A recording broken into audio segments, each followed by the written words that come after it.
حدیث مبارک کې راځي میدان محشر دی چې کله حساب کتاب الله تبارک وتعالى شروع کوي کنه نو د آدم علیه السلام به الله تبارک وتعالى د خپل عرش تلاندې ودرې. ملګرو دا ویډیو د الله د رضا لپاره لایک کړئ، کمنټ وکړئ، چینل سبسکرایب کړئ او ډېر لوړ قد به ول ورکړي الله تبارک وتعالى په بدن باندې به شنه جوړوي، شنه جوړه. الله تبارک وتعالى به آدم علیه السلام ته فرمایي آدم ستا د اولاد سره حساب کتاب شروع کومه ته ودرېږه ګوره ورته. آدم علیه السلام به ګوري ناڅاپي به یې نظر وغورځېږي چې فرشتو یو سړی په دیکو اغوستی او جهنم ته بیا جهنم ته روان کړی دی. آدم علیه السلام چې وګوري چې دا خو د امام الانبیا ټول وایي صلی الله علیه وسلم دغه امتی روان کړی دی، دا خو د نبی علیه السلام امتی روان کړی دی. د آدم علیه السلام به چغه کي یا احمدو، اے احمده. احمد د نبی علیه السلام خپل ذاتی نوم دی، محمد هم دی او احمد هم دی صلی الله علیه وسلم. آدم علیه السلام به आवाज وکړي یا احمدو، اے احمده.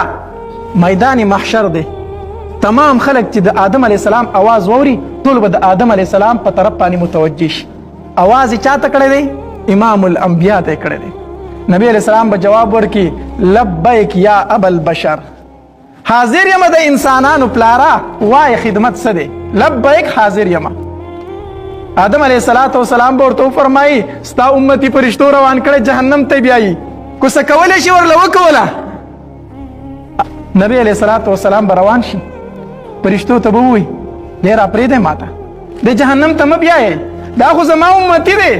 فرشتې به ورته وایي نه عمر نه، مونږ ته د الله د طرفه اډر دی، مونږ ته د الله د طرفه حکم دی، مونږ به دې جهنم ته بیایو پرېښودی نه شو. نبی علیه السلام به بیا وفرمایي چې دې ما ته راپرېږدی دې جهنم ته مه بیایئ. هغوی به وایي نه مونږ د الله نافرماني نه شو کولی.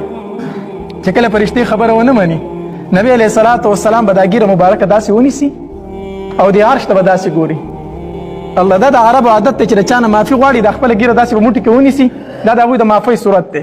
نبی علیه السلام به د خپله ګیره مبارکه په موټي کې ونیسي او د عرش ته به داسې اریان ګوري او وی به یا ربي یا ربي یا ربي، وا رب زما وا رب زما وا رب زما.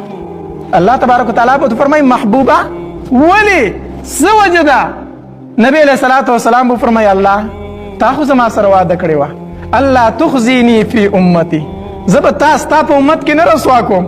الله دا څنګه رسوایي زما نه ده چې زه فرشتو ته منت کوم او زما امتي جهنم ته روان کړی دی. الله دا خو زما رسوایي ده، الله دا خو زما بېعزتي ده، الله زما امتي جهنم ته روان دی. الله تبارک وتعالی به आवाज وکړي فرشتو ته ردو هذا العبد، اے فرشتو دا بنده واپس کړئ، دا بنده واپس کړئ، جهنم ته مه بیایئ.